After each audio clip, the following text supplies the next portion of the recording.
నేను చెప్పే ప్రతి మాట కూడా నిజం. నేను చెప్పే ప్రతి మాట మీరు విశ్లేషణ చెయ్యండి, విశ్లేషణ చెయ్యండి. నా మీద సాయంత్రం నుంచో రేపటి నుంచో చాలామంది ప్రెస్ మీట్లు పెట్టచ్చు, ఇష్టానుసారం మాట్లాడచ్చు. ఇంకా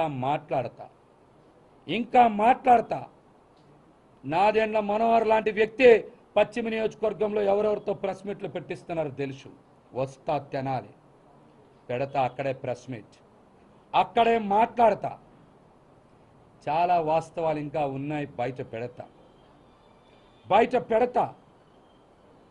అవలా ఇంకా అవలా. చివరగా ఒకే ఒక్క మాట, దేనికి నాకు భయం లేదు. నేను చెప్పేయన్నీ నిజాలే అని నేను సంపూర్ణంగా నా గుండె మీద చెయ్యేసుకొని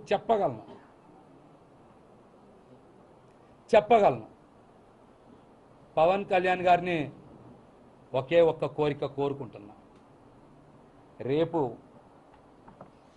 పిఠాపురంలో మీ సొంత ఇల్లు గృహప్రవేశం చేస్తున్నారు కదా, అక్కడికి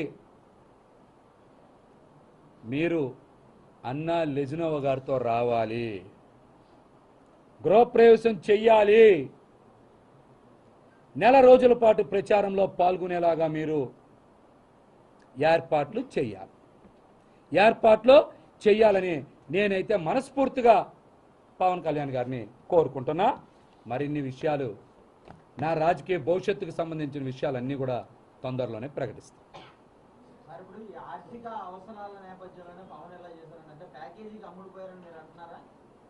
తెలుస్తాయి, మీకు అన్ని ఆధారాలతోనే ఇస్తా, మీకు అన్ని ఆధారాలే బయట పెడతా. అప్పుడే ఎక్కడ రేపు ఒక్కరోజే కదా ఉగాది ఉంది, అవగానే మళ్ళీ మాట్లాడతాను. మీ రాజీనామా పవన్ కళ్యాణ్ గారి దృష్టికి తీసుకుని వెళ్ళారా, ఓన్లీ మెయిల్ ద్వారా పంపించారు? నేనైతే రాజీనామాని పంపించాను. పవన్ కళ్యాణ్ గారి దృష్టికి వెళ్తుందా, పార్టీ కార్యాలయానికి వెళ్తుందా? జనసేన పార్టీయే వాట్సాప్లో నడుస్తుంది. నేను కూడా వాట్సాప్ ద్వారానే పార్టీ వర్గాలకి పంపించాను.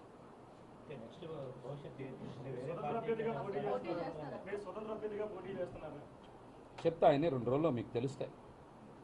2 రోజుల్లో తెలుస్తాయి, అన్నీ కూడా ఖచ్చితంగా తెలుస్తాయి. అధికార పార్టీ వైపు అడుగులు వేస్తానని చెప్పి కూడా ఒక సమాచారం.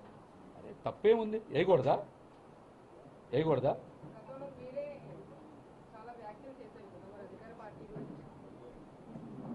రోజు అందరికి చెప్పే సూత్రమే, మా రాజకీయాల్లో శాశ్వత వ్యక్తులు, శాశ్వత మిత్రులు ఉంటారా? అందరికీ లేని సూత్రాలు ఒక్క మహేష్కే వర్తిస్తాయా?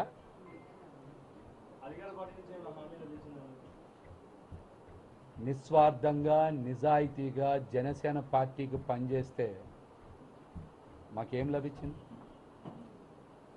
విజయ్ గారు ఏం లభించింది?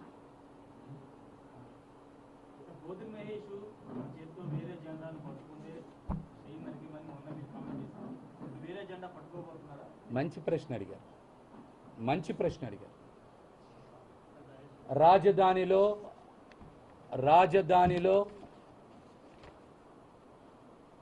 ఇందాకే చెప్పా, మీరు ఆ మాట మళ్ళీ చెప్తున్నా.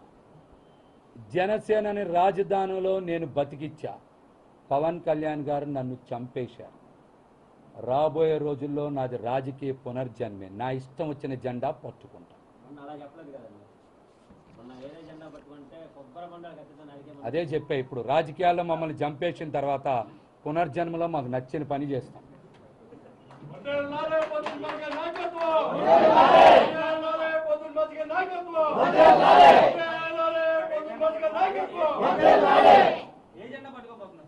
అన్నీ తెలుస్తాయి 2 రోజుల్లో. 3 జెండాలు మోసారు నిన్నటి వరకు అందరూ. ఇంకేమో పెద్ద మ్యాటర్ ఏముంది, అంత ముందు 3 మోసాం, 6 మోసాం. ఇంతకన్నా ఏం మోయాలి? ఇంతకన్నా ఏం మోయాలి? ఇంకా అందరికీ నమస్కారం. ఈరోజు ఉదయం మీరు చూశారు, జనసేన పార్టీలో నాకున్న పదవి బాధ్యతలకి, క్రియాశీలక సభ్యత్వానికి రాజీనామా చేశాను. ఇప్పుడు నేను మాట్లాడుతున్న మాటలన్నీ కూడా ఏదో ఆవేశంతోనో, లేకపోతే సీటు రాలేదనేటువంటి అసంతృప్తితోనో మాట్లాడేటువంటి మాటలు కావు. నేను మాట్లాడే